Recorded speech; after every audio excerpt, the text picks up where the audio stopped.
어느 늦은 밤 나는 인터넷 커뮤니티의 한 게시판에서 우연히 이상한 글을 발견했다. 제목은 경고, 절대 클릭하지 마세요였다. 호기심을 억누를 수 없었던 나는 무심코 글을 클릭했다. 뭐든지 믿을 수 없다는 생각이 들었지만 그럼에도 불구하고 스크롤을 내리기 시작했다. 본문에는 의문의 링크 하나와 함께 흥미로운 이야기 하나가 적혀 있었다. 이 링크는 저주받은 영상으로 보는 순간 끔찍한 일이 벌어질 것입니다. 라는 경고와 함께 이야기는 시작되었다. 이 이야기는 몇 년 전 서울의 한 어름한 아파트에서 시작되었다. 한 중년 남자가 가족과 함께 살고 있었고 그 아파트에는 오래된 비디오 테이프가 하나 있었다고 전해진다. 어느 날 우연히 그 테이프를 재생했는데 처음엔 잡음으로 가득 차 유형이었다. 그러나 테이프가 진행될수록 화면에는 이상한 영상이 나타나기 시작했다. 텅 빈 아파트 복도, 흔들리는 전구, 그리고 누군가의 흐릿한 형상이 비춰졌다. 남자는 이내 카메라가 아파트 내부를 비추는 것을 알아차렸다. 그러던 중 카메라는 그 남자의 가족들이 있는 방으로 향했고 이내 기괴한 일이 벌어졌다. 가족들은 전혀 알 수 없는 저주받은 존재와 마주했다. 그 순간 영상은 끊어졌고 남자는 정신을 차렸을 때 침대 가장자리에 누군가 앉아있음을 느꼈다. 그 후로 아파트에서는 불가사의한 사건들이 이어졌다. 신문과 인터넷상에는 이상한 사고가 이 아파트를 중심으로 계속 이어진다는 뉴스가 끊임없이 흘러나왔다. 남자는 가족들을 데리고 아파트를 떠났지만 그 후로도 계속해서 무언가가 가족들을 따라다니다는 느낌을 받았다. 사람들 사이에서는 저주받은 아파트라 불리며 이 아파트와 관련된 모든 것을 피하라는 소문이 돌기 시작했다. 그러나 남자는 이러한 이상현상이 단순한 소문에 그치지 않으며 이 비디오 테이프가 모든 것의 원흉이라고 확신했다. 다시 인터넷 커뮤니티로 돌아가자 게시글의 댓글에는 종종 이 테이프를 직접 보았던 사람들이 남긴 충격적인 경험담이 이어졌다. 머리가 하얗게 센 사람, 늘 따라오는 그림자, 그리고 날마다 점점 심해지는 불길한 기운에 시달리는 사람들의 이야기였다. 그리고 그들은 하나같이 입을 모아 말했다. 테이프를 본 사람은 끊임없이 누군가가 자신을 지켜보고 있다는 느낌에 시달리며 삶의 모든 순간이 불안과 공포로 가득 차게 된다는 것이었다. 마지막 글에서는 그러한 운명을 피하기 위해 한 가지 방법을 제시했다. 테이프를 본 뒤 7일 이내에 반드시 그 테이프를 다른 누군가에게 보여야만 한다는 것. 나는 소름 끼치는 글을 끝까지 읽고 난 후 그 링크를 다시 바라보았다. 클릭하고 싶은 충동이 휘말렸지만 주의를 돌리기로 마음먹었다. 기껏해야 인터넷에서 떠도는 괴담일 뿐이라고 자위했지만 등 뒤에서 누군가가 나를 지켜보고 있는 듯한 느낌을 지울 수 없었다. 그 후로 며칠간 나는 잠을 이룰 수 없었다. 밤마다 끔찍한 악몽에 시달렸고 문득 깨어났을 때 어둠 속에서 낯선 형상이 나타날 것 같은 불안감이 점점 커져만 갔다. 결국 나는 그 게시글의 링크를 다시 찾을 수밖에 없었지만 이상하게도 그 링크는 사라져 있었다. 미스터리에 빠져든 나는 혹시나 하는 마음에 다시 아파트를 찾아가 보았다. 하지만 그 자리에 아파트는 존재하지 않았다. 내비게이션조차 아파트가 있던 곳을 표기할 수 없었다. 마치 처음부터 존재하지 않았다는 듯이 말이다. 이 경험 이후로 나는 그날 밤 보았던 글과 비디오 테이프에 대해 이야기하기를 주저하게 되었다. 그리고 늘 뒤따라오는 불안감 속에서 살아가야 했다. 아마 이 글을 읽는 여러분도 조심해야 할 것이다. 인터넷 속에는 우리가 이해할 수 없는 해석되지 않은 공포가 숨어 있을지도 모르니까. 두 번째 이야기 한국, 인터넷에는 수많은 공포 이야기가 존재합니다. 그 중에서도 가장 대표적인 이야기를 각색하여 길게 풀어보겠습니다.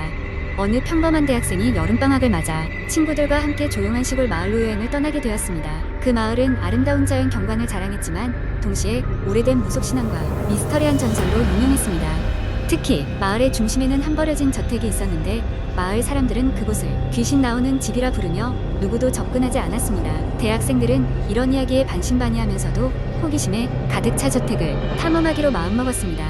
저녁 무렵 해가 서서히 저물자 그들은 손전등을 들고 저택으로 향했습니다. 저택은 이미 오래전에 버려진 듯했으며 숲에 둘러싸여 있어 더욱 음산한 분위기를 자아냈습니다.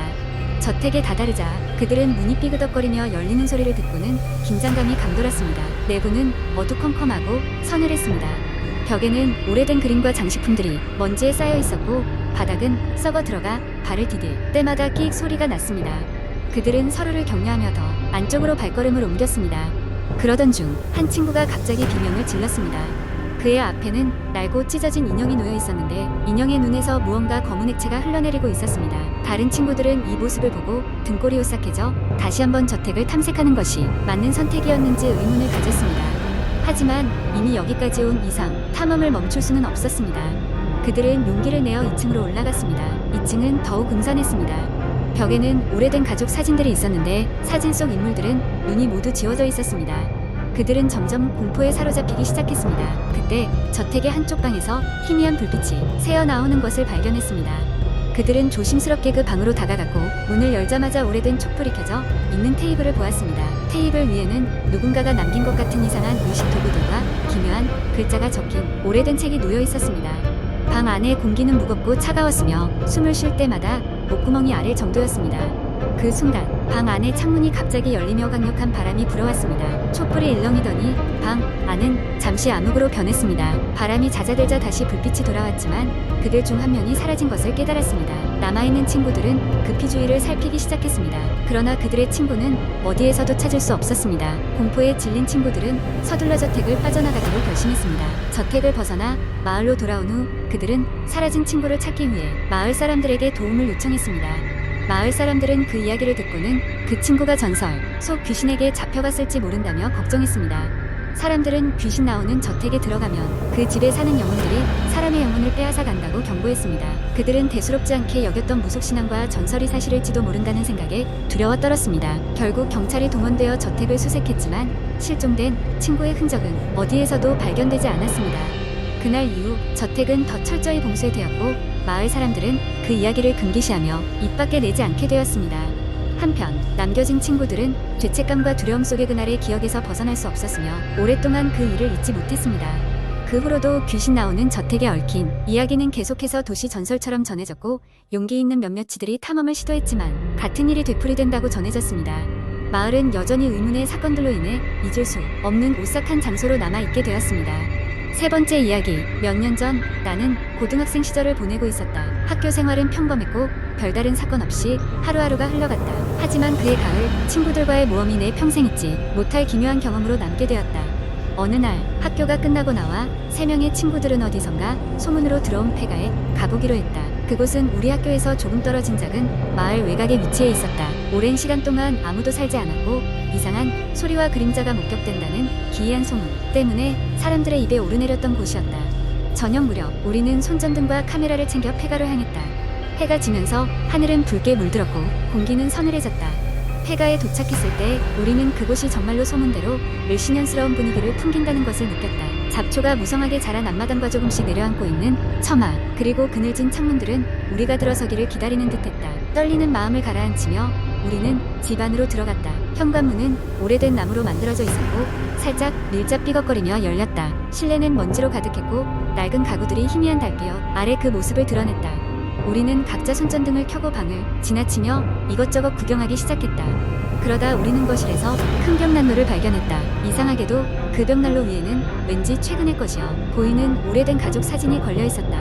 사진 속 인물들의 얼굴이 불분명해서 이상하다는 생각이 들었지만 깊게 생각하지 않고 다른 방으로 발걸음을 옮겼다. 안방에 들어서자 우리는 더 이상한 광경을 마주했다. 방 한쪽 구석에 애완동물의 것으로 보이는 낡은 장난감이 놓여 있었다. 그리고 그 옆에는 작은 나무 문이 있었는데 마치 누군가 그것을 자물쇠로 급히 막아놓은 듯했다.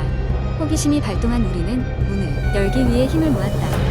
문이 열리자 그 안에는 좁고 어두운 계단이 아래로 이어져 있는 것이 보였다. 우리는 서로의 얼굴을 확인한 후 계단을 조심스럽게 내려갔다. 지하실은 먼지와 곰팡이 냄새가 가득했고 어두운 구석에서 쥐가 지나가는 소리가 들렸다. 지하실 중앙에는 이상한 문양이 그려진 오래된 테이블이 놓여 있었고 그 위에는 수상한 의식이 기록된 듯한 책이 열려 있었다. 친구 중 하나가 책을 집어들자 갑자기 방 안의 기운이 급격히 떨어지는 것을 느꼈다. 우리는 이 상황이 심상치 않다는 것을 깨닫고 재빨리 지하실을 빠져나왔다. 밖으로 나와 폐가를 빠져나오려는 순간 등 뒤에서 현관문이 저절로 닫히며 굉음이 울렸다. 놀라서 뒤돌아보았지만 아무것도 보이지 않았다. 우리는 두려움에 사로잡혀 그곳을 황급히 떠나 학교로 돌아갔다. 그 후로 우리는 폐가에 다시 가지 않았다. 며칠 후 나는 그곳에 관한 기사를 우연히 보았다. 폐가는 과거 한 가족이 끔찍한 사고로 사라진 후 오랫동안 방치되어 있었다고 했다. 그리고 그 가족의 사진이 기이하게도 그곳에 계속 남아있다는 이야기가 덧붙여져 있었다. 그 사진이 우리가 보았던 바로 그 사진이었음을 깨달은 나는 과거의 우리의 모험이 얼마나 무모했는지를 다시금 실감하게 되었다. 그날의 기억은 여전히 생생하게 남아있다.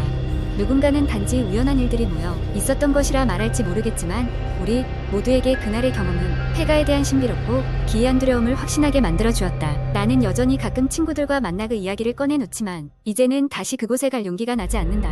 이 이야기는 우리 모두의 가슴 속 가장 깊은 곳에 묻혀 그날의 공포를 되살려주곤 한다.